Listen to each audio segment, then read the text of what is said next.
And it looks like we are live.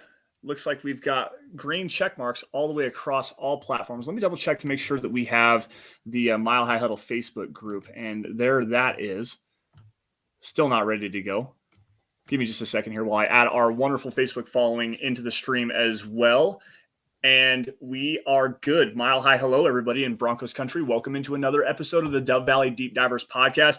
I am your host, Lance Sanderson, returning after a 2-week vacation from going elk hunting over the last couple of weeks. And joining me, as always, is my good friend and colleague, the one and only Erick Trickel. Erick, dude, what's going on, man? First things first, big news today for the Denver Broncos. We've got obviously the Tim Patrick conversation, signing a big 3-year contract extension to remain in Denver through 2024. But Erick, dude, what's going on, man? How you doing? I'm doing all right. I've managed to. My little one was dealing with a little bug the last few days, and she still has a little cough, and I've managed to catch it. So I'm kind of dealing with that. So if I sound a little rough and crispy in the voice, that's part of the reason why they're but I'm excited, man. It was good to see them lock up Tim Patrick, and it's definitely a sigh of relief, I guess, a breath of relief, really, because now they don't have to worry about both Sutton and Patrick in the offseason, which obviously is some great news for that. Yeah, man. The biggest thing that I have to take away from this is just rewarding the guys that you've developed in-house and the guys that have shown, the work ethic and the propensity to go out and make plays and just continue to be one of the most reliable receivers in the NFL. I believe it was Pro Football Focus earlier today put up a statistic that had Tim Patrick with 157 consecutive targets or 157 targets since 2019 with 2 total drops. He has not had a drop since week 13 of the 2019 season. This guy has been literally the most reliable receiver the Broncos have had in the last couple of years. He had a drop this year. Okay, so I missed that. Apologies for that one. I must have missed that one. I was just going off of what I saw on Pro Football Focus. Regardless, it doesn't necessarily matter. This guy is literally the entire encompassing effect of being just the most reliable guy. He goes out there and he plays hard on every single play. He blocks hard. He works his tail off, and he wants to be the best wide receiver that he can be. He's a great guy in the locker room. This is a great deal for the Broncos, man. Erick, what do you think? I mean, it really is a great deal for them. It locks him in for 3 years, and he's going to be turning 28, so it's a great deal for him. I mean, he's just managed to get $18.5 million guaranteed for his as an early birthday present, right? And then an early holiday present as well. Like, it's just great for him. Great for the Broncos locking him up. I mean, especially with KJ Hamler's injury and not having to worry about both wide receivers this offseason. Like, it's just a great breath of relief, as I said earlier, for multiple reasons for them. It was a good deal.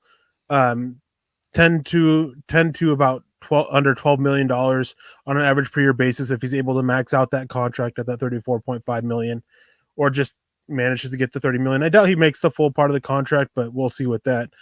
And it's great for them as well because the timing of it, we'll probably see the breakdown of this comes out. It'll probably be a 2-in-1 type of deal, 2 years with that option on that third one, a way to get out of it.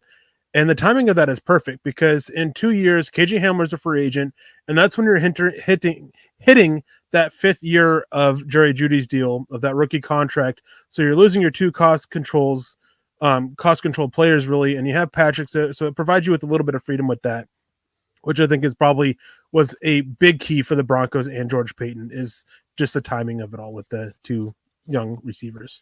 Right, exactly. We'll break down the numbers here for you guys. It's a 3-year, $30 million deal with up to $34.5 million on a maximum with some incentives and stuff like that. $18.5 million guaranteed. I haven't seen anything as far as a signing bonus is concerned to maybe alter the number, the cap number for the Broncos moving forward next year. But Erick's absolutely right on this. The Broncos, obviously, with KJ Hamler, who's coming off that torn ACL, it's going to be a question mark as to whether he's going to be able to return for the beginning of the season next year. You now have Tim Patrick to be able to just continue with this offense, regardless of who's playing the quarterback, whether it's Teddy, whether it's Drew, a free agent, a draft pick, it doesn't matter. The fact is the Broncos now have 3 wide receivers that they can trust all the way through all of next year, and keeping Cortland Sutton hopefully here as well. But if you keep Cortland Sutton, they have Tim Patrick, they have Jerry Jeudy. That lessens the burden on the quarterback to be able to go out there and have to make plays by himself. Tim Patrick, again, one of the most reliable guys, big catch radius, a guy that runs really good routes, doesn't create a whole bunch of separation, but he understands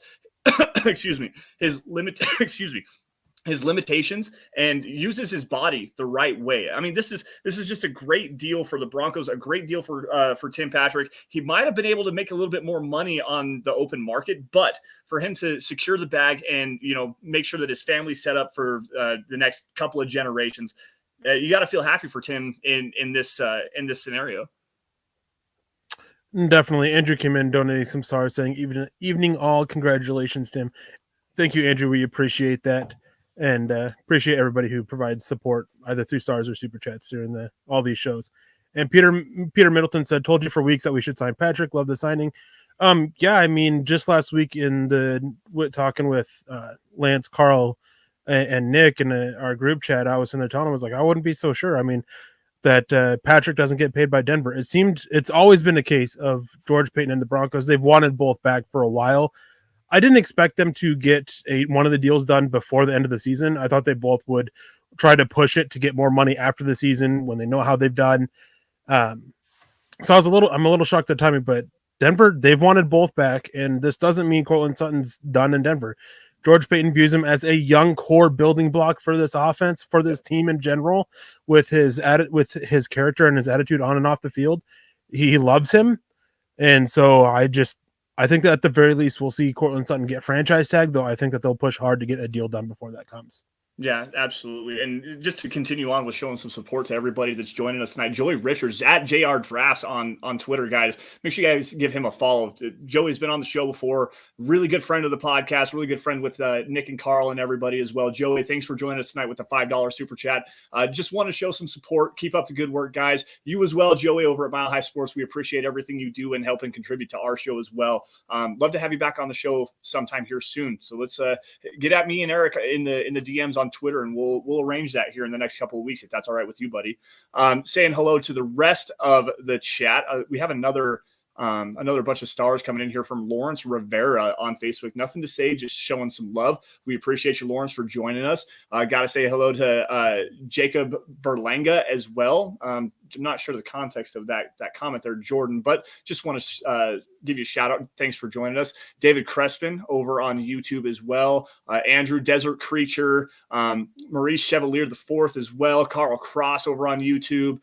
Jeff Noyes as well. Thank you all for joining the Dove Valley Deep Divers podcast. Now, guys, let's get into some quick matters of business. I've been away for a little bit. I'm not exactly sure. Are we still doing a giveaway this month for stars and stuff like that? Yes, we are. Guys, keep your stars, donations, and stuff like that coming in.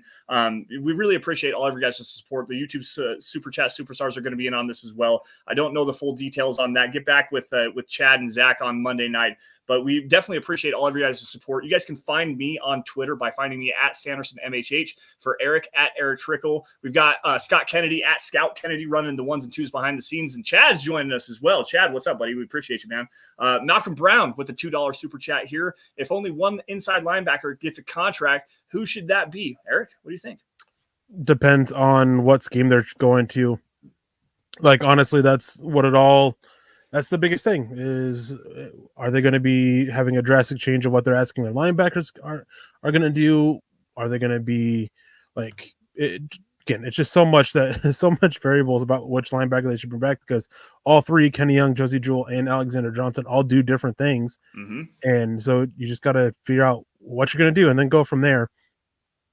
With what we do know, I would try to get Josie Jewell back on a cheaper deal.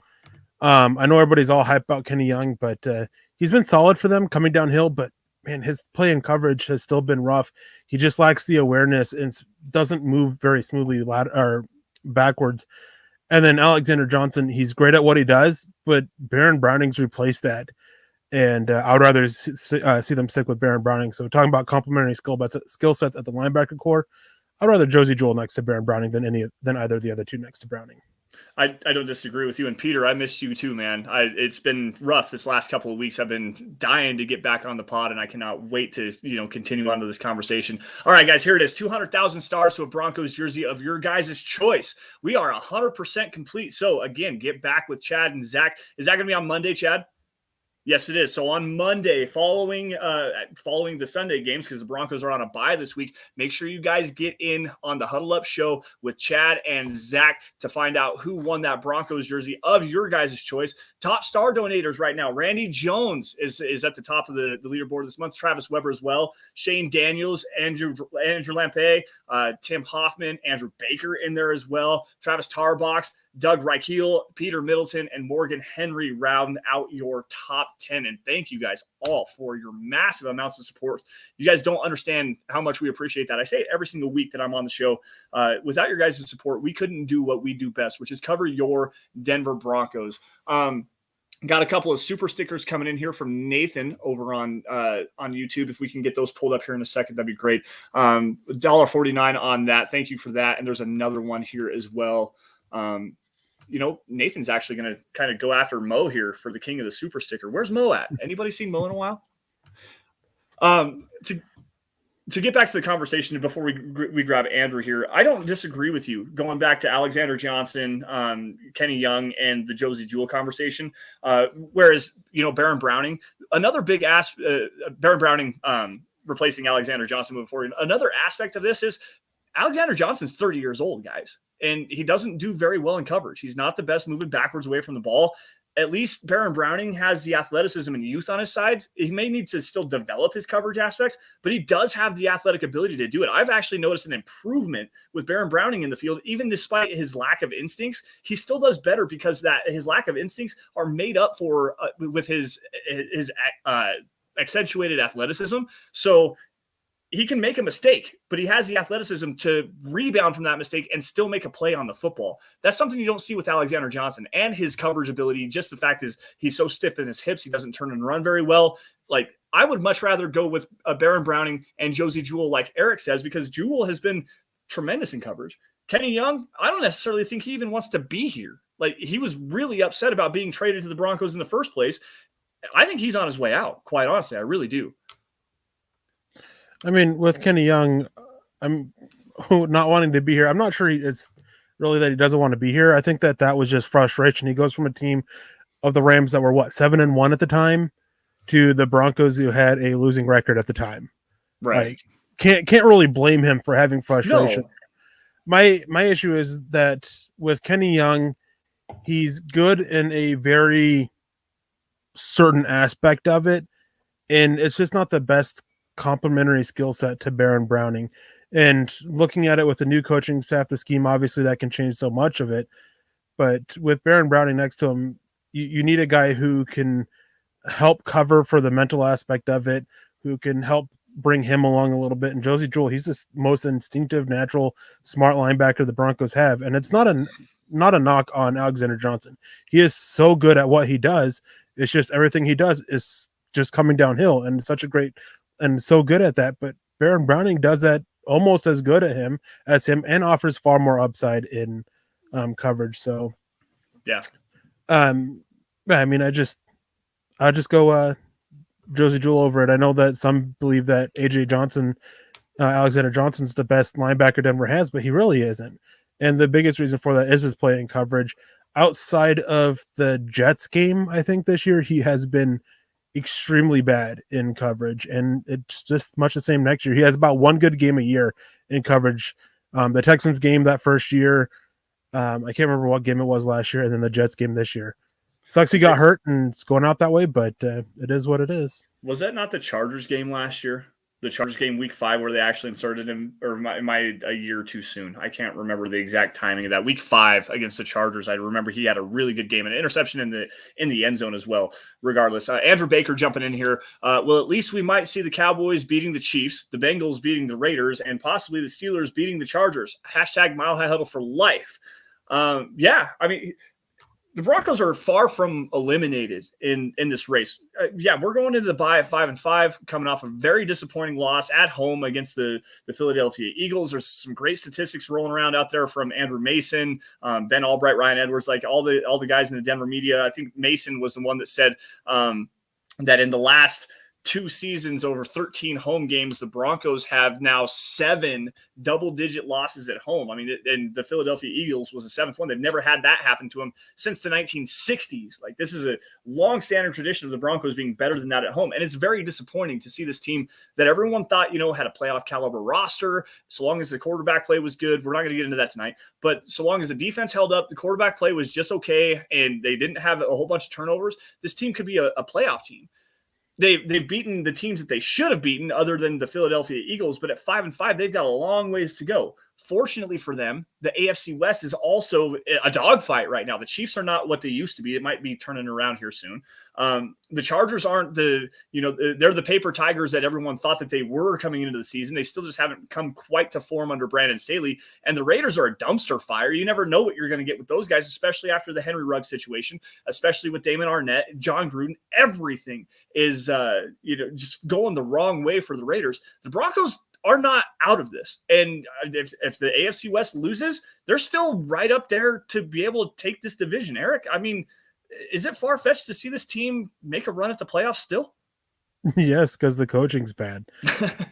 This was a team that was designed to win with their defense, a strong, great defense. Mm-hmm. I mean, top 5 defense. That was all we heard, at least top 5 defense. Yeah, they're not even close to that. Strong rushing attack. It's been really inconsistent. Last 2 weeks, it's been better, but I mean, it didn't do much to help them beat the Eagles, and coaching's been bad. The play of the quarterback isn't good enough to overcome these other issues, which we all knew. That Teddy Bridgewater wasn't named the starter to go out there and win the Broncos games. He was to go out there and help them keep them from losing games. And right.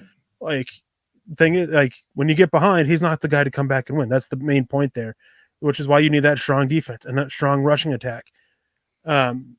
They're not making a change at quarterback. You can argue what you want about that. This is a team that they're just stuck because of coaching. Like, till that changes, and Vic Fangio, he's a great defensive mind, but the thing with head coaches, as we transition to the second part of this topic, you want with the head coach is you don't want a guy, really, you don't want a play caller. Like, that's becoming more and more problematic. I know there's some great ones out there, and there are definitely exceptions to it, but more and more the rule is your head coach being the play caller for whatever side of the ball is not going to pan out. Kyle Shanahan, he's potentially getting fired after this year in San Francisco because there are a lot of issues in there. It's one of those situations I'll believe it when I see it, but there is multiple San Francisco media guys talking about how Kyle Shanahan's possibly on his way out because the locker room's becoming a cancer, how he doesn't connect with players.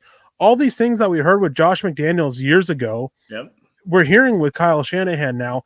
A lot of people view that Super Bowl run was a kind of a fluke season for them. So there's just a lot of issues there. And with this is you want guys who can be hands off, let their coordinators go out there and do their jobs, and just kind of take a step back, manage the team, not your side of the ball. And that's the issue with Vic Fangio. We knew that almost right away. Yep. That he's too hands on with the defense. It's led to multiple time issues. Like, it's just so bad. That's one of the reasons why I think one of my favorite coaching options is Leslie Frazier from the Buffalo Bills. Sean McDermott, he stepped in, and while they run his defense, he doesn't have much to do with it, really. He lets Leslie Frazier handle the defense. Leslie Frazier handles the play calls. I mean, he's part of making the game plan, as all head coaches would be. He's also part of it with the offense. That's about as hands-on as you want to be. You don't want a micromanager at head coach. It doesn't bode well. And Leslie Frazier, as I said, I think he's learned from that. When he was the head coach in Minnesota, that was part of the problem, was he was a little bit of a micromanager, according to multiple reports from that. But hopefully he's learned, and hopefully he's improved, and I think that he's earned a shot, because that Buffalo Bills defense is outstanding, and in that scheme, I hope he brings it with him. They just do such a good job of putting players to their best chance to succeed. Well, it's such a hybrid front too. They do run a lot of two deep stuff, but there's some rotational cover three stuff there. He just puts his players in the right places. We're gonna get back to that conversation really fast, but I want to grab this from Colby, throwing some stars up, man. We appreciate that. Nothing to say, just showing some love. Peter Middleton throwing some more stars as well. What's gone wrong on the defense? Why such a difference to the expectations at the start of the season? I'm going to start off on this one.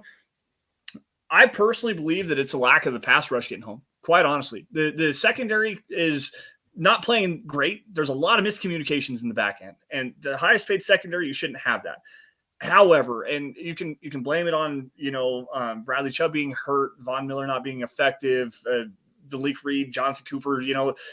It's getting a little bit better, and those young guys are starting to develop. Von Miller obviously is not here anymore. But you've got to be able to create pass pressure. You can't let these quarterbacks just pick your defense apart. And the lack of communication and deep shots, Kareem Jackson and Justin Simmons just don't seem to be in sync on the back end of the secondary. But to me, it all begins. Vic Fangio likes to drop as many guys into coverage as humanly possible, get 7 guys back, win with 4. And they're not getting enough pass pressure, enough consistent pass pressure on a week in and week out basis to make Vic Fangio's defense work the way that it's supposed to. Eric, am I completely wrong in that thinking? No, I mean, lack of pass rush is an issue with it. Malik Reed, he's not good. If the coverage doesn't hold up, he's not going to get a pressure. He's the coverage sack master, and that's about all he can bring. Mm-hmm. Jonathan Cooper is super inconsistent. I mean, we know he had that huge game against who was initially the backup right tackle that got thrust into the starting job at right tackle, then moved over, and Terrence Steele against the Cowboys. A lot of people want to jump on that, but I mean, you need to take that performance with a grain of salt. Stephon Weatherly, he's all right in small doses. None of the 3 are great against the run, which is a big issue for edges. That's such an underappreciated aspect of Von Miller's game. That is a very large issue with this defense. I think goes a lot deeper than that. I think there's a lot of schematic issues here. Yeah. Starting with the fact that this really isn't Vic Fangio's scheme that they're running. No. Not where he made his bread and butter anyways, that some additions to the squad forced multiple major changes to it, and it's just kind of consistently trying to take square pegs and fit them into round holes, and it's just not working. So many issues with this defense. I mean, for all of it, I mean, there's execution problems as well. On the defensive line in particular, talking about the schematic issues with it. We know Shelby Harris can't 2-gap, yet he's been asked to 2-gap quite frequently. Mike Purcell, who should be 2-gapping, 1-gapping and leaving a huge void, which is opening major lanes in the running game. Draymond Jones is the only guy on the defensive front 7 now who's been playing at a consistent level. And quite frankly, he really should be in the running for a Pro Bowl, but he won't get it because he doesn't have the stats for it. So many issues with this defense. It's just not clicking. It's not working. And with that defense supposed to be the bread and butter of Vic Fangio, it's one of the reasons why he's got to go. It's one of the reasons why we got to get a new coach in here. Somebody earlier said that why are we talking about replacements for him when he hasn't been fired? Well, he wasn't. It's not going to like he's going to get fired in the season. Earliest Vic Fangio will get fired is after week 15 with the new rule changes that allow teams to start having virtual meetings for head coaches as long as the job is opening or the guy's on an expiring contract. That'll be the earliest we see Vic Fangio fired. So they can sit there and jump into that early. They don't have a guy they want to view on their coaching staff as an interim to potentially audition for the job. They don't have that guy. But Vic Fangio, I doubt they'd make a run for the playoffs. That's the only way he could possibly stay. So yeah, I think that Vic Fangio is on his way out, and just so many issues for a guy in his bread and butter aspect, basically. Yeah, absolutely. And I don't disagree with you at all. And a big part of the reason why we're having this conversation, and Eric, I wanted to put this into our group chat, but I ended up not doing it. This is the bye week, guys. The bye week blues, man. We need something fun to talk about. And everyone, I mean, it doesn't necessarily matter. Everyone has an issue with this coaching staff, whether it's Pat Shurmur, whether it's Ed Donatel or Pat Shurmur, Tom McMahon. So it's like someone has an issue with somebody. It doesn't matter who you are. There is somebody out there that says, you know what, this coach needs to be replaced. So that's what we're doing for you guys. We're going to have some fun with this. It's not necessarily going to happen right now. It's not going to happen tomorrow. It's not going to happen next week. And exactly like Eric said, it's probably not going to even happen until the end of the season. I mean, the George Paton came into this, and this has been widely reported that George Paton came into the season, kept the status quo, and said, you guys have a playoff mandate. I'm going to get you the best roster that you guys can get. and you have to make the playoffs. And if you don't make the playoffs, then we're going to move on. We're going to go in a different direction. And for all of the love about, George Paton taking this job because of Vic Fangio, yeah, I do think that was true. However, when the results on the field don't match the conversations that are being had behind closed doors, it starts to sour a relationship. Now, Tom Pelissero, this is where we came with the conversation. Tom Pelissero the other day actually released a list that he's been doing for the last about 5 years. That highlights a bunch of young candidates that are going to, before we get into this, Base Gase jumping in here with the $5 super for the next head coach. Does this team need an experienced head coach like a Dan Quinn, Doug Peterson, or should we be targeting a young offensive guy like a Kellen Moore or Brian Dable? This is actually really fun. So, Tom Pelissero wrote this piece the other day for the NFL.com and was highlighting a bunch of guys that specifically qualified them as the young up-and-coming coordinators or coaches in the league that are 45 years old or under. So specifically going into guys like, Nathaniel Hackett, the offensive coordinator of the Green Bay Packers, Kellen Moore as well. But it really did exclude guys like, what's his name, Eric Bieniemy, and quite honestly, a guy that you have on this list, Brian Dable. Brian Dable's 46 years old, so he didn't necessarily fit the qualifiers. However, Eric, you kind of mentioned this just a little bit. What exactly are you looking for in a head coach, specifically to Base Gase's question here? It's difficult because everybody gets so hung up on offensive or defensive side and either retread or no retread. I don't care. Can the guy do the job? That should be the first most important aspect of it. There's instances of those young, hot offensive coordinators coming in and not working. There's instances of them coming in and working. Multiple instances of retreads working out and instances of them not. Bill Belichick was a retread. Most of the Broncos coaches throughout history have been retreads. The one time they went with the young, hot offensive guy, it was Josh McDaniels. I don't care. Can they come in? Can they keep all the personalities? Even though it's not bad personalities, there's a lot of big personalities in the Broncos locker room. Can they keep in check? I think that was a big issue for Vance Joseph.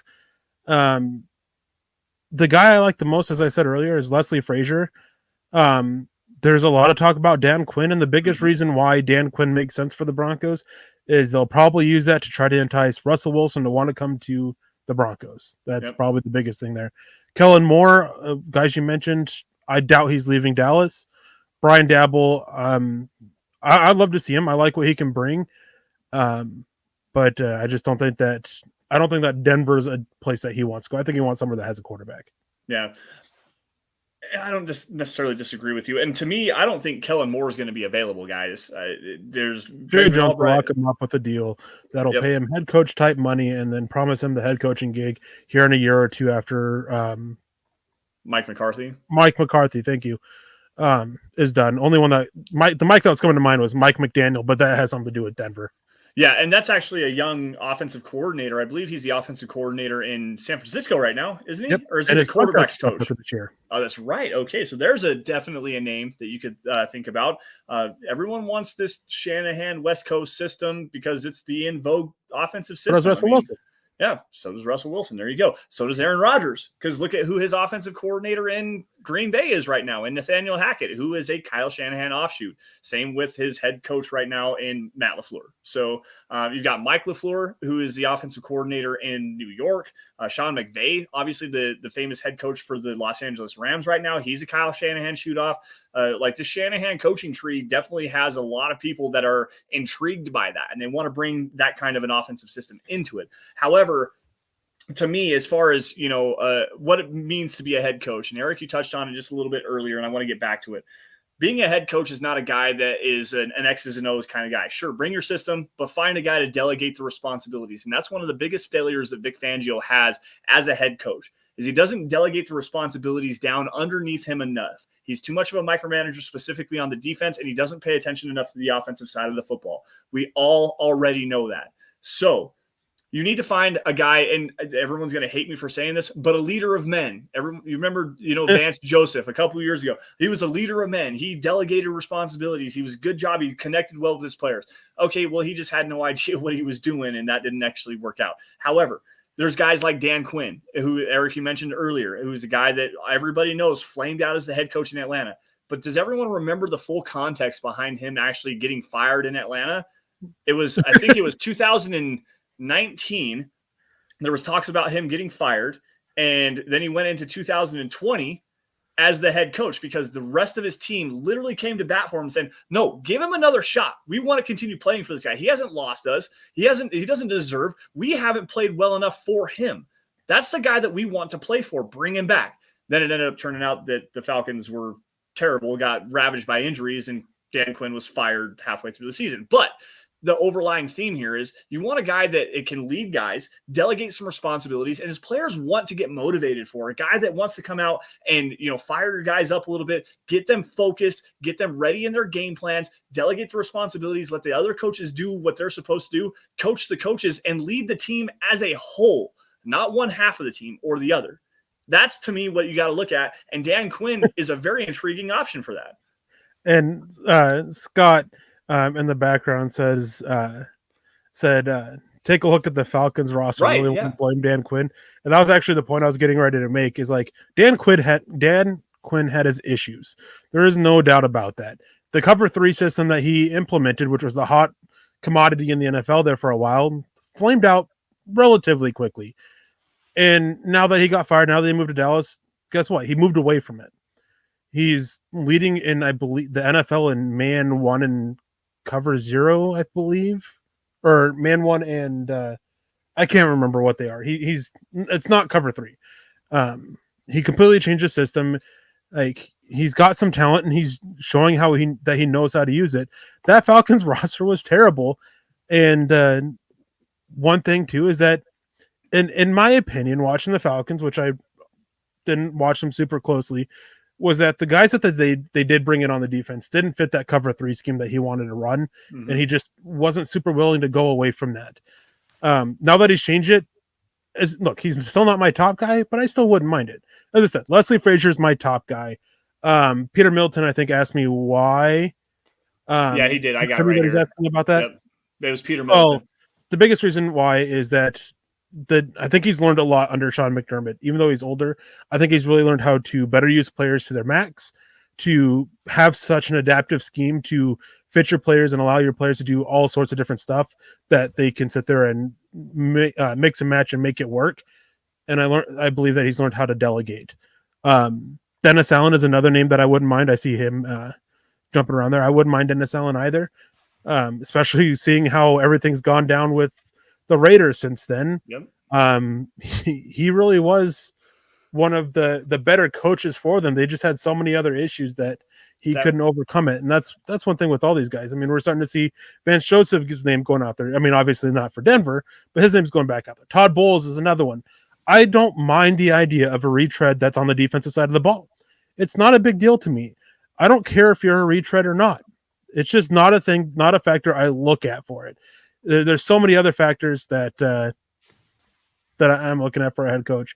That's like way down the list for me. Yeah, and Todd Bowles is an interesting one, especially with what he did last year in that playoff stretch, getting that defense rounded into form, using his linebackers a lot specifically. I mean, Devin White, Levante David, what they were able to do in the Super Bowl. I'm not going to say that they shut down Travis Kelce, but they did a really good job of at least trying to limited the impact of exactly. Him. That's it. He had 11 catches for 130 yards, didn't get to the end zone, and they didn't allow him to have the big catches, the big explosive plays over the middle of the field, which is actually turned into a blueprint. And quite honestly, if you want to talk about the blueprint, the Broncos actually laid out that blueprint that Todd Bowles copied and then employed in the Super Bowl with better personnel all the way around, all the way across the field, specifically at the linebacker position. Todd Bowles is a very intriguing one to me. He's never been a guy that players want to give up on. He's always had terrible rosters. When he was in the New York Jets, he had a terrible team. When he was in when he was in Arizona, that defense was terrible. He didn't have the horses that could actually run the scheme he wanted to. He's got guys now, and the Broncos have a litany of players that they could actually have with a Todd Bowles type that he could come in, develop a scheme, and be that leader of men, bring that scheme with him, bring in whoever's the secondary coach, whatever young and up and coming defensive mind that he has to follow him, employ that scheme, I don't want to make it sound like the same thing as Vic Fangio, because Todd Bowles already has that experience as a head coach. He understands what it's like to be the delegator, and to be that leader, to come out on the field, get your guys ready to go, and lead the team as a whole. I do like Todd Bowles. The one that really I want the most, though, and I'm going to get slammed for this one. It goes back to the Dan Quinn conversation, but you know what? Darrell Bevell. That's the guy that I think is another good. It's going to be a first time head coach job. He was an interim head coach. I believe it was in Detroit last season. Was an interim head coach. Actually, kind of pulled that team around just a little bit. Doesn't have the greatest offensive scheme, but he definitely understands what it's like to work with and groom and develop a quarterback. And there's one specifically that he groomed and developed up in the Pacific Northwest that might be able to come to Denver next season, and Russell Wilson. That might be the bigger draw for Russell Wilson, is to come and work with his offensive coordinator, the guy that groomed him and made him into a top 5 quarterback in the NFL, Darrell Bevell. That's my guy. And then Michael Lazary says, whoever is our next head coach, we need a strong leader who knows offense or defense. Like, I don't care. If you hire a defensive guy, get the right offensive coordinator. Like, which side of the ball doesn't matter to me. I mean, that's why you have coordinators.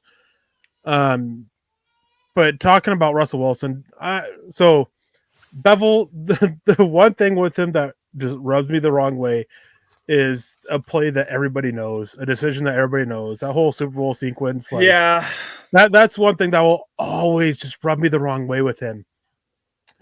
But I had somebody come in and ask about, jumping back a little bit in this conversation, going back to Patrick, the big news, and what it means for Courtland Sutton. Had somebody ask about what it means for Courtland Sutton.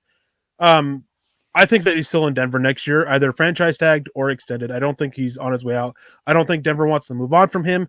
Him and Patrick have similarities, but they both also offer enough up to be used differently. Courtland Sutton has been one of the fastest players this year. He's clocked out over like 22 miles per hour, like 3 or 4 times on plays. Mm-hmm. He's really improving his route running. He's getting open and getting a lot of separation more frequently. So you can use it. They're similar, but they're not exactly the same player. And I mean, you want talent, you want complementary skill sets, and with that, you can use them in a complementary way. I don't think he's gone. Now moving back. I don't disagree with you. I just wanted to give a shout out to Travis Weber, who was the question that you were answering, I believe is the right one. Shout out to Travis, and thank you for joining us, buddy. I actually agree with you 100%. You can have 2 guys with similar skill sets and still be able to employ them in different ways. Courtland Sutton, I believe, as great as he is on the outside, I think that there's some misuse with him, quite honestly. Because he does have the size, he does have the speed, he does have the athleticism and the good route running, and he's becoming a much better route runner, specifically over the last couple of seasons. This year doesn't necessarily show it because he's working through that ACL tear. But I want to see more Courtland Sutton in the slot. I want to see him working over the middle of the field a little bit more and using that big body over the middle. Like, quite honestly, that to me is a big misuse of his talents. And I understand you want to have some speedy guys. You want to have guys that can work a little bit better in open space and extend the play after the catch and stuff like that. But when you get that big body, that big open target over the middle of the field, and if you can just get the ball to him and get him incorporated more in the passing game that way, where you're not looking at the deep shots and the deep in routes and stuff like that they've been working with him all season long, I want to see some more of that. I really do. And Tim Patrick, you can work in that same way. But if you put Tim Patrick on the outside, on the boundary, on the line of scrimmage, you put Courtland Sutton in the slot, and you work with them the same side of the field and let them work together, that might be an advantageous situation for the Broncos. And then have Jerry Jeudy on the backside of that, someone with some speed to take the top off the defense. You can work with Tim Patrick and Courtland Sutton in the same aspect on the same side of the field. And that to me is a big misuse of the personnel by Pat Shurmur. Eric, am I wrong there? I mean, they've done that. It's just something that you don't do super frequently. When it comes to passing concepts, I mean, there's a bunch of different changes, a bunch of variety with what you're throwing out there. And I mean, we've seen it. It's just, see what's going to happen. And, yeah, I mean, I don't know. It's tough. I think the one who's being misused the most is Noah Fant. And I think Cortland Sutton, with always been used, is fine because it's just been such a good mixture of it. Right. Moving back to the quarterback conversation, as David Wilder comes in with some stars, and I sometimes wish we could fast forward to the end of the season so we could get our new coach. Yeah, I definitely agree with you. I mean, it'd be nice. We know it's not working, so time to move on. Ashish comes in saying someone doesn't feel they should have kept Rick Scangarello. Drew Lock was playing much better with him. They were making each other better. That's no. Like, Rick Scangarello was terrible. I mean, you can go back and you can watch the tape. Drew Lock did fine on the scripts, but once they went off of it, it was terrible. Rick Scangarello wasn't a good offensive coach. He was super stubborn. He caused a lot of issues behind the scenes, especially with the veteran coaches on it, because he wouldn't follow game plans that they set up. So they would spend the week practicing certain running concepts and then go away from it, which put the offensive line at a disadvantage. So many issues with him. Like, it's just great that he's gone. I mean, the offense, sure, Drew Lock looked fine under it, but it was an offense that just cut the field in half, forced Drew Lock to make one read and go from there. It's just, Rick Scangarello wasn't the answer. And the biggest thing is that you shouldn't have had a rookie head coach, and this is on Elway. You shouldn't have had a rookie head coach with a rookie offensive coordinator at the same time when your head coach was a defensive-minded guy. Like, it's just, it was a recipe for disaster. And then Travis Weber came in with some stars saying, Teddy, I know, has built something with Judy, but he seems to have gone away from Sutton. There's a lot of variables in play. I mean, he hasn't gone away from him. Sutton still made plays. It's just going to come in bunches, which sometimes happens with receivers, especially when you have a talented crew. Anyways, going back to this, I saw a bunch of people talking about Erick Bieniemy. I think it's pretty safe to say that he is not going to be the guy in Denver. No. There's legal issues coming from his time when he was with the Colorado Buffaloes. He's just not going to be in Denver. Now, going back to it, kind of switching off a little bit here, talking about offense coordinators and how for the head coach, you really got to have the right hires. And a couple names, I mean, Leslie Frazier is going to be the one I'm going to really focus on here. I think that the coaching staff around him is pretty simple. If you really want to go to a West Coast style offense, since you have a veteran guy on head coach with Leslie Frazier, who's had that experience before, then Mike McDaniels. If you're bringing in somebody from that West Coast style system, then there you go. Go bring him in. I think that he's got a much brighter future in front of him than Rick Scangarello does. He doesn't seem to have much issues. He's not as egotistical as Rick Scangarello was. Part of that is because of the past of Mike McDaniels. He's definitely had to claw his way up, overcome some issues that he's had in his past, in his private life. So I think that would be one way to go. And then bringing over John Butler from the secondary coach of the Buffalo Bills with him, because that secondary in Buffalo has been so good, and he does such a good job of bringing out the best of players in that secondary. With Leslie Frazier, I would really like that. If you want to look at Todd Bowles, I see a lot of talk about Byron Leftwich. I don't think that Byron Leftwich will leave for a lateral job. I think he'll be looking at a head coach job, but he's the offensive coordinator there. And the offense, he's in charge of it. Bruce Arians helps oversee it, but it's Bruce Arians' scheme, but Byron Leftwich is the one who's able to be in charge of it. And the biggest thing with the offensive success of the Buccaneers last year, that was because of Byron Leftwich, because he was told by Bruce Arians, by Tom Brady, here, go figure some stuff out that Tom Brady can do and make it work. And that's really brought about the changes. They still threw in a bunch of Bruce Arians concepts in there, but it was the changes that he made that were great for them. Kevin Booker came in, I believe it was your birthday recently. Yeah, if Thursday. I saw that right. Thursday, yesterday. Happy late birthday, Kevin. He says, who's a good young coach like Kellen Moore that no one is talking about? That no one's talking about? I think the closest to that would be Nathaniel Hackett, but he's been getting pretty good amount of love too. Byron Leftwich, he's hardly getting any talk, and I think that of the three, I think I would take Byron Leftwich over Kellen Moore and Nathaniel Hackett personally.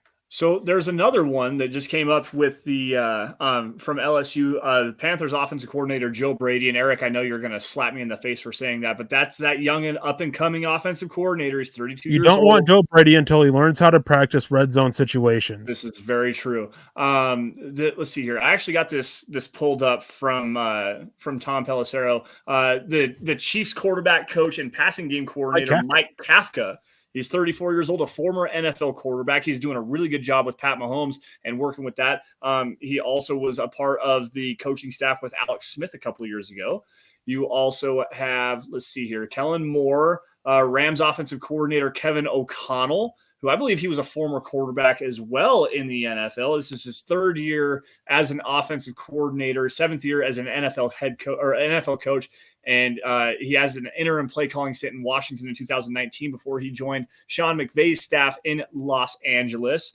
And then there's 2 young guys that are widely considered to be great. Well, I guess Matt Campbell's not necessarily an offensive mind. He's more defensive mind. But Matt Campbell from Iowa State is a guy that has been widely considered for a long time as an NFL head coach, and they needed to make the move from Iowa State to the NFL. But the other one, and this is, I mean, everyone's dream candidate, Lincoln Riley. That guy knows how to develop quarterbacks, man. If there's any university right now that has been a quarterback university, going back to Baker Mayfield, going through Kyler Murray, Jalen Hurts, now they've got Spencer Rattler, who fell off a cliff this year, but Caleb Williams as well. Lincoln Riley, man, that guy has an eye for quarterback talent.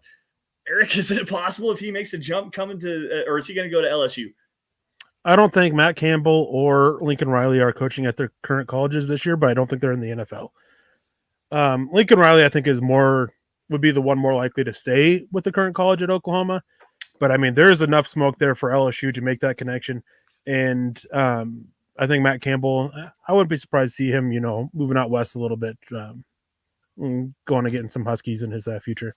Yeah, roughing the passer jumping in here with a question about a name that's been circulated around the Broncos and their head coaching decisions for the last since Gary Kubiak retired. Quite honestly, Dave Toub, the special teams coordinator for the Kansas City Chiefs. Eric, what do you think about Dave Toub? Word is that he is such a terrible interviewer, and that he just can't figure out how was it put? I mean, it was just after the Broncos interviewed him last time. When they hired Vance Joseph, that word came out that he interviews terribly and he doesn't really have an idea of how to go and build a team towards the future or something along the lines of that. I can't remember fully, but he's got great special teams units. I wouldn't mind taking his assistant away for special teams coordinator, I think I kind of pass on him. No, stop! Don't you dare! The last time we took a special teams assistant away from freaking Dave Toub in Kansas City, that was Brock Olivo with Vance Joseph, and the Broncos special teams unit in that year was like the worst special teams unit as far as DVOA is concerned in like the last 20 years, dude. No, absolutely not. It's Dave Toub or nobody. Please just stop that nonsense. No, it's not only Dave Toub too. It's Eric Bieniemy as well. Like Eric Bieniemy does not interview well. That's been widely reported as well. When he interviewed for the Atlanta Falcons job, he actually showed up to the interview with a notebook and a pencil and was taking notes at the interview, asking questions more than he was answering them. Like Eric Bieniemy, for as good as he does in Kansas City, he's carried a lot by Andy Reid and Patrick Mahomes, man. Like that's a guy, and his history with the Colorado Buffaloes, his history in Denver.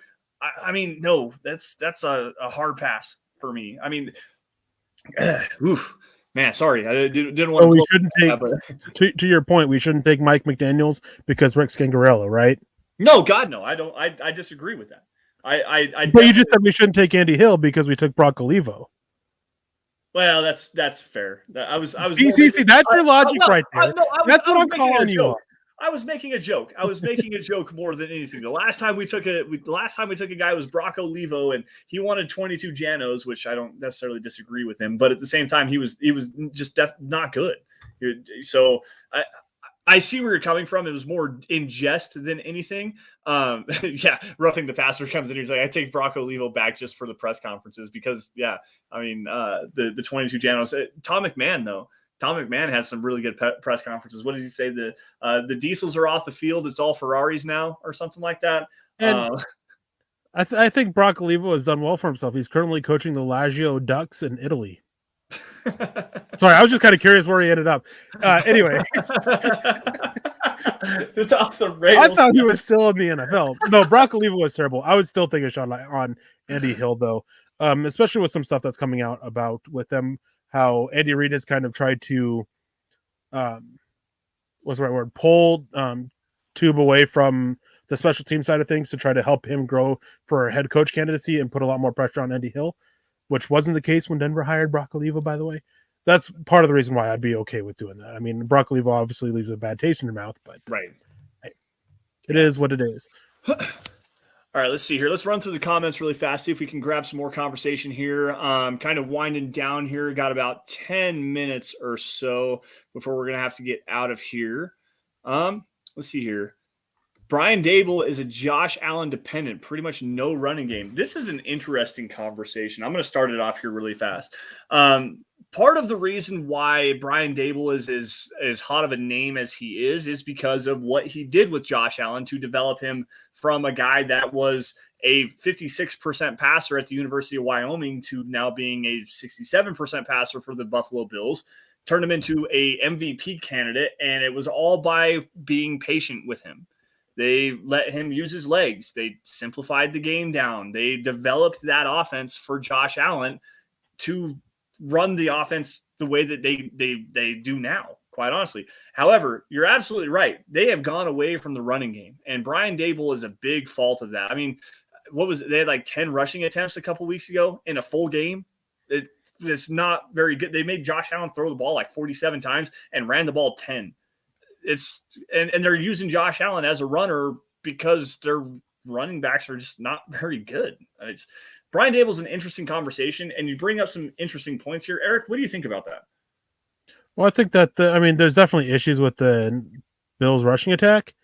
In rush EPA, they're 30th, but I mean their running back room is terrible. Like, it is terrible.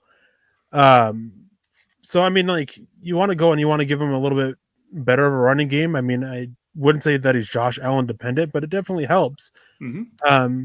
But you just got to be able to have have better running backs around him too. Devin Singletary, Zach Moss, they're not good, which is true.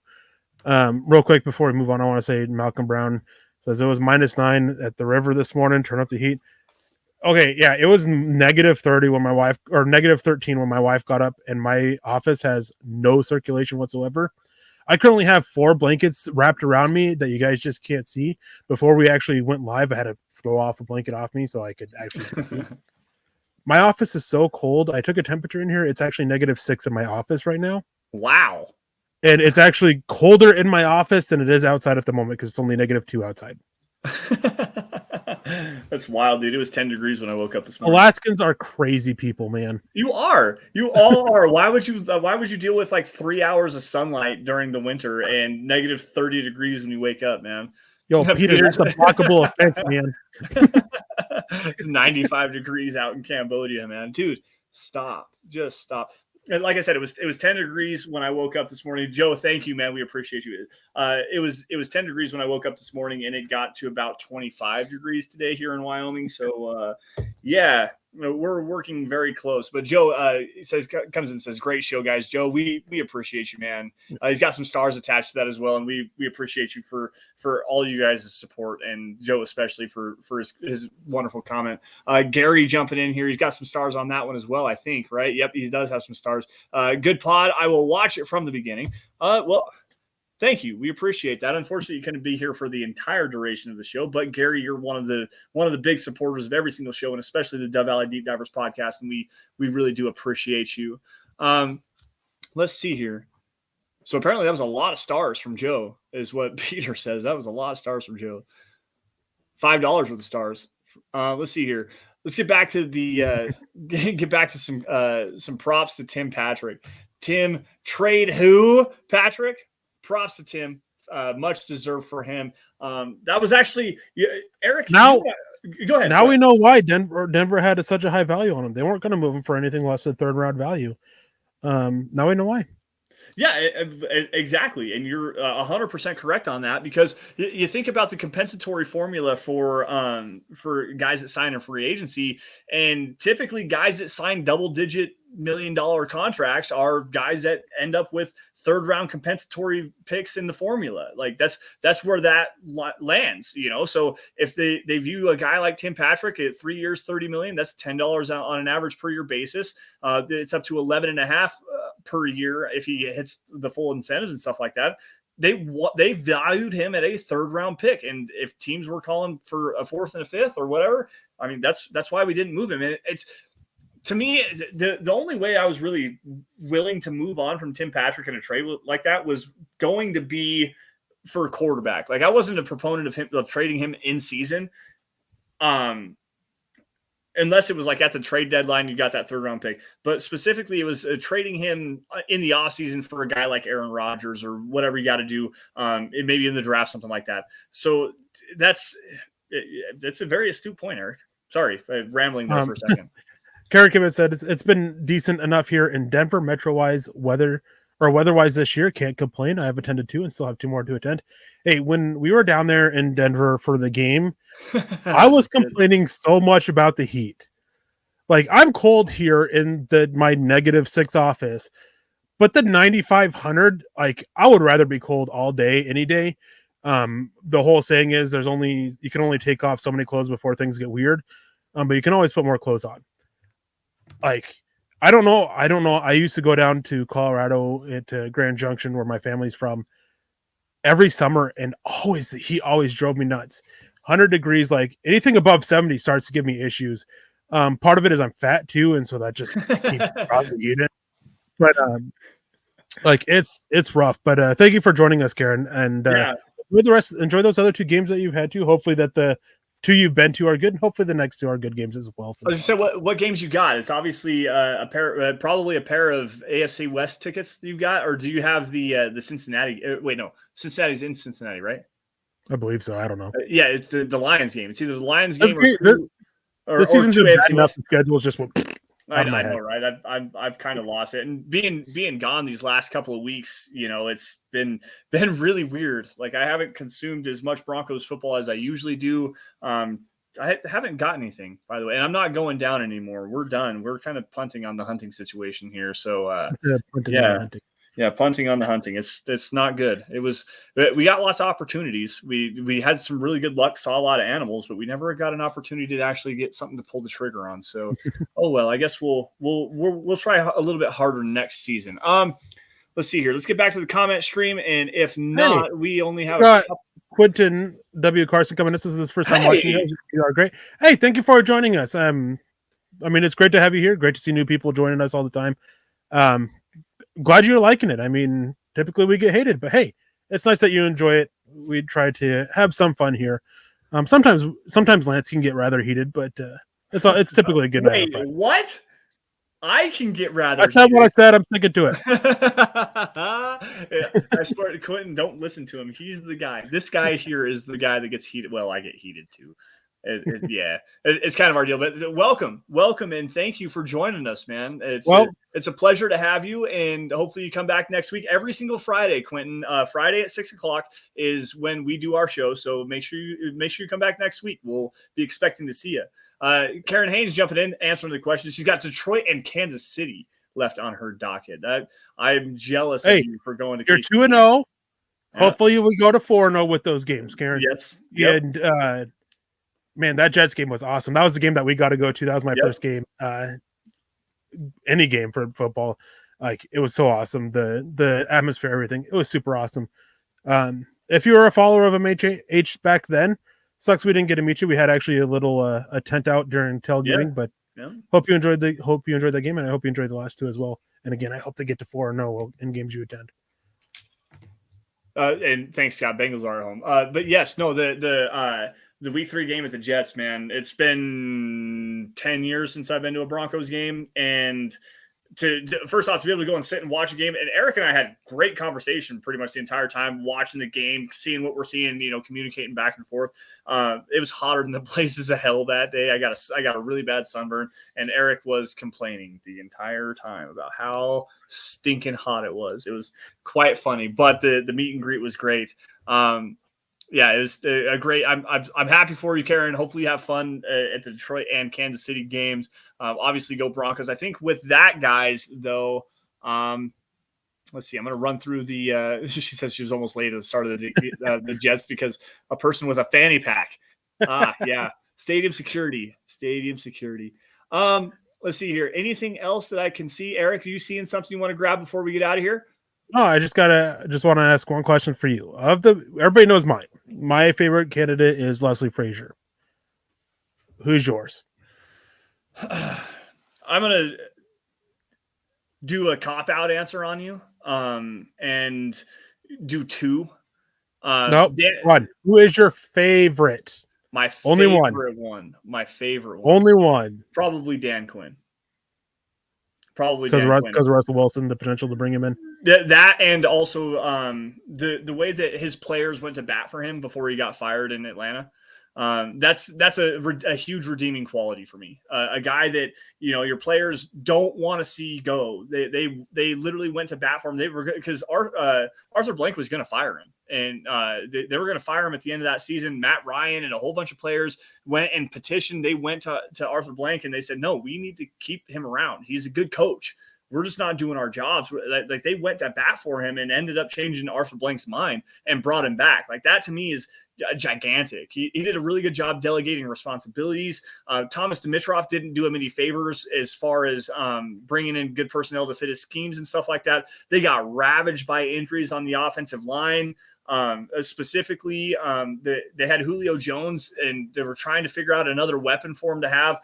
Levine Toilolo and I believe it was Mohamed Sanu at the time were the other two receivers that they had. This was before Calvin Ridley was involved. So it's to me, like that's the guy that I really value and would be probably my number one candidate. And he's also worked with George Payton. He's been with George Payton before. I believe it was in Miami. So they know each other. It's going to be a good working relationship. That's the guy that and Leslie Frazier for you. That's a good shout too, because he's worked with George Payton in Minnesota. So yeah, I mean that's my reasoning behind it. What specifically about Leslie Frazier is the draw for you?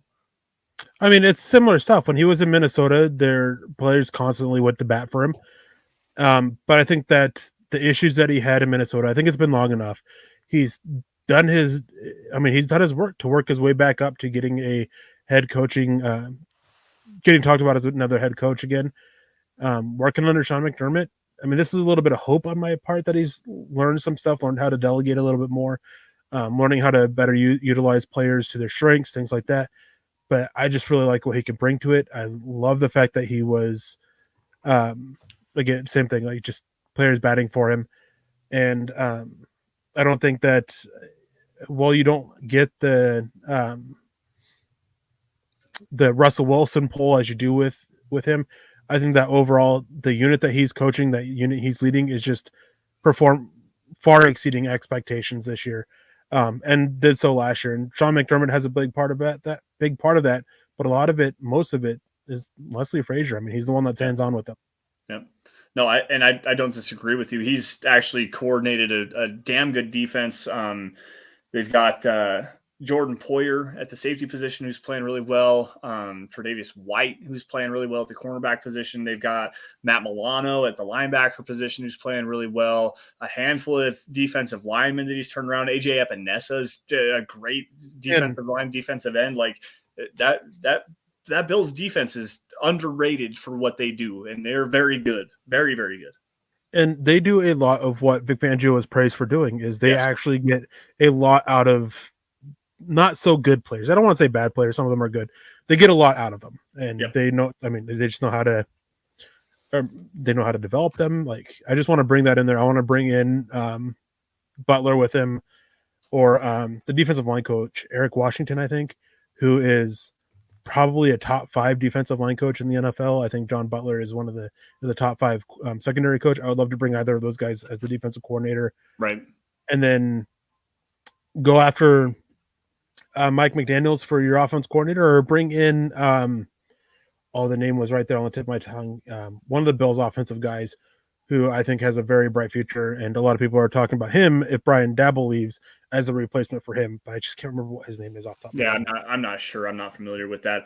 Scott, we've got Peter jumping in here asking for your pick. Drop it in the private chat for me really fast, and we'll get back to that here in a second. But with that, guys, we're going to wrap it up tonight. We're at an hour and 3 minutes. So thank you all for joining the Dove Valley Deep Divers podcast. You guys can follow us on Twitter by finding me at Sanderson MHH and for Eric at Erick Trickel. And guys, while you're at it, make sure you guys are following at DVD_pod to find out what we're talking about every single Friday.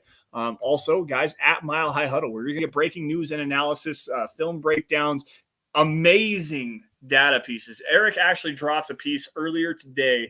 It was a third down conversion piece talking specifically about where the fault lies for the Broncos' struggles on third down. It goes into Teddy Bridgewater. I want to talk about that for a second. Just a quick second.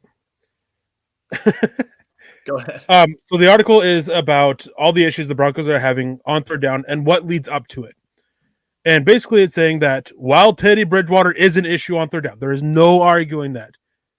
There's plenty of blame that goes around to everyone. I did all this.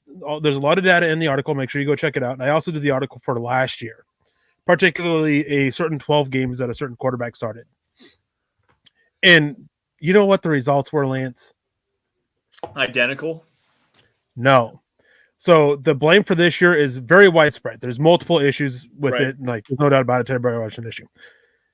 If you go and you narrow it and look at last year's data, all the same data, it kind of focuses in on one specific part, one specific position, one specific player. Any guesses?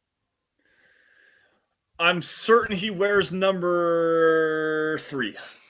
Yeah, Drew Lock. A lot of the issues just fell on him. They had a lot more third and shorts. They had a lot more 3rd and 6 or less. And honestly, through 10 games, Teddy Bridgewater and this Broncos offense has almost matched what Drew Lock had in 12 games of third and 7 or 3rd and 8 pluses. Almost identical through 2 more games. That's what I said, almost identical, because I know the numbers because I saw the article, I saw the work that you put in. Guys, Eric, I complimented him earlier in our private chat on the article specifically itself, saying is one of the best pieces I've seen in a while. And Eric said it was the most work that he's put into a piece in quite a while. Not to sort of slide on what you do because I know the work that you put in, but it's great, guys. It's absolutely fantastic. Find it, milehighhuddle.com. Go there. It's on Twitter at milehighhuddle. Fantastic. And all of you lot guys can feed me your hate. I thrive off of it. Anyways, guys, let's continue on with the matters of business. Facebook supporters, go to facebook.com/milehighhuddle. Click the blue Become a Supporter button where you're going to get premium content like Kelberman's Corner. You're going to get Broncos Book Club with Chad Jensen. You're also going to get the Trickel Zone, which throughout the season you're just breaking down the upcoming matchup. Do you got something special for the bye week? Honestly, I haven't thought about it. We had to cancel this last week because my daughter was sick and throwing up. We should be back at 1 Mountain Time on Mondays, I think is the time now. Haven't thought about a topic. It'll probably be something draft related. Maybe a something mock drafty-ish. Gotcha. And you moved the day from the sound of it. You said Mondays, not Saturdays. It used to be noon on Saturdays. So it was moved from Saturdays because of my mom's health issues. Gotcha. Okay. Well, that's duly noted, and I will remember that moving forward. Folks, if you guys are financially able and willing to do so, head on over to huddleuppod.com. Get your merch, not the swag. Get your merch. Get yourself a hat. Get yourself a T-shirt. There's a face mask. There's a hoodie, a coffee cup, onesie for your baby. There's Broncos for breakfast. You've got Building the Broncos, Dove Valley Deep Divers, Mile High Insiders, the Huddle Up podcast, Mile High Huddle gear, anything to suit your fancy, your favorite show, your favorite podcast specialist, regardless. huddleuppod.com. That's where you're going to be able to get that. And if you guys are not financially able to do so, that's not your bag. Like that's not your deal to go and buy merch and stuff like that. If you support the show, if you love the show, if you like what we're doing, subscribe to Mile High Huddle on all platforms: Facebook, YouTube, specifically Twitter, Twitch, Apple Podcasts, iTunes, Spotify. Subscribe to Mile High Huddle. That's where you're going to get all this content. If you like it, click that like button. Like that helps the algorithm. It gets more viewers in front of us. It helps, spread the love and get more Broncos fans involved. But if you love it, share it, because that's the most organic way you can help us grow the podcast. Without your guys' support, we couldn't do what we do best, which is cover your Denver Broncos. Now, with that said, guys, I'm going to scan the comments because we got a lot coming in here at the very end of this deal. Broncos 0 bye week 33. Ouch. That's an ouchie, bro. Couldn't be shocking. Well, if the Chiefs, Chargers, and Raiders win this week, yeah, that will be Broncos 0 bye week 33. You can definitely lose your bye week if your entire division wins all of their games that week and you fall another game back as well. Let's see here. Make sure you guys are following Scott as well at Scout Kennedy. Scout Kennedy does a lot of great work. Obviously, he's the co-host of the Broncos for Breakfast with Nick Kendall in the mornings on Tuesdays and Thursdays, I believe is what it is still. Michael follows us. Michael follows everybody. Michael Ronquillo. Thanks. Shout out to Michael. Also, I love the DVDD hat, man. So, Eric, he didn't actually tag you. I'll tag you in it on Twitter. No, he tagged me as well. Oh, he did? Okay. I was going to say, because Michael Ronquillo just actually got a Dove Valley Deep Divers hat and tagged a picture, put it on his Facebook. I don't remember his Twitter handle, unfortunately. I'm sorry, Michael, for that. Let's see here. I'm not seeing anything. Anything pressing here. So with that, guys, Eric, any last words? No, I think we're good. Everybody have a wonderful weekend. Enjoy the week off from Broncos football. I mean, at least we don't have any disappointment for this week. So enjoy it. We'll see you guys next week. Yeah, absolutely, man. For Scott Kennedy and for Erick Trickel as well, my name is Lance Sanderson. Thank you all for joining the Dove Valley Deep Divers podcast. You all stay safe and take care. Have a great rest of your weekend. And as always, even though this week the Broncos don't have a game, go Broncos. We'll see you guys same time, same place next week, Friday at 6 p.m. Thanks, guys.